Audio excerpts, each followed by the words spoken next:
Jesus walked in Galilee, not wanting to walk in Judea, because the Jews sought to kill him, being one of Satan's ideas. The tabernacle feast had come. His brother said to him, "Go show them the works that you're doing." His brother's a little dim. Jesus said to them, "My time has not come yet to go up to the feast of Passover and for me to pay the debt. Your time is always ready. On this we can agree." When he said these things to them, he remained in Galilee. His brothers had gone up. Jesus also went to the feast, but as it were in secret, knowing he's the king priest. The Jews sought for him and said, "Does anyone have the news?" No one spoke openly of him for the fear of the Jews. Somewhere at mid-feast, he went to the temple and taught. "How does this man have all this wisdom?" leaving some distraught. "These things I teach are not my own, but he who sent me. The things I say are from above, not of my own authority. Those who speak for themselves only desire to receive the glory. I desire to honor him, the one who is true and holy. In fact, you're trying to kill me because I healed on the Sabbath, yet you break the Sabbath law, which actually goes back to the fathers." The people said, "You're demon-possessed. Who is trying to kill you?" Jesus said, "I did one work, and you began to marvel. You circumcise on the Sabbath and claim the laws are not broken. Why are you angry with me? Because I healed as I heard it spoken. Look beneath the surface so you can judge correctly."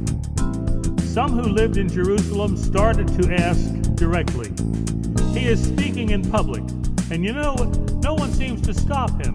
Could our leaders think that this could be the Messiah? Do the rulers know indeed that this is truly the Christ? We know where he's from," but they hadn't read the text. Jesus cried out as he taught in the temple, saying, "They don't have a clue.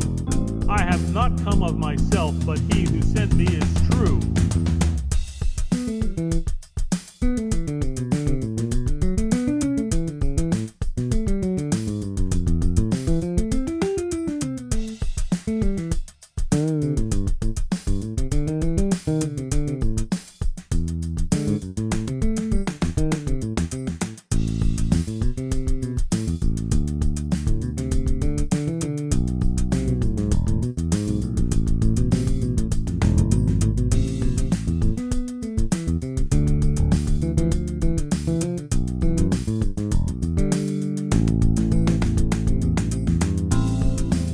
They sought to take him, but no man laid a hand on him.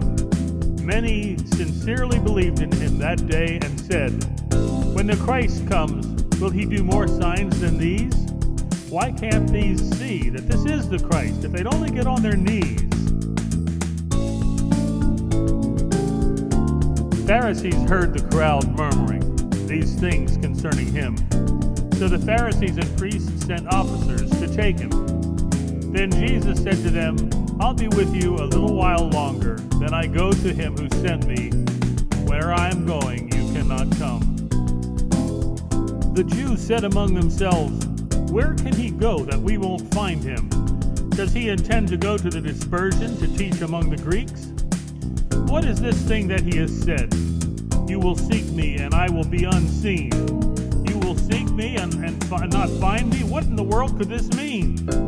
On the last day, that great day of the feast, Jesus cried out saying, "If anyone thirsts, let him come to me and drink. He who believes in me, as the scripture was explicit, out of his heart will flow rivers of water, speaking of the Spirit.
The crowd, when they heard this, said, "This is truly the Messiah." Some said, "Will the Christ come out of Galilee?" Apparently not reading their Bible. The scripture says that Christ will come from the seed of David, from Bethlehem. So there was a division among the people, and no one laid hands on him. The officers came to the priest, who said to them, "Why haven't you brought him in?" The officers answered, "No man ever spoke like this man has spoken." "Are you deceived? Have any of the rulers of the Pharisees believed in him?"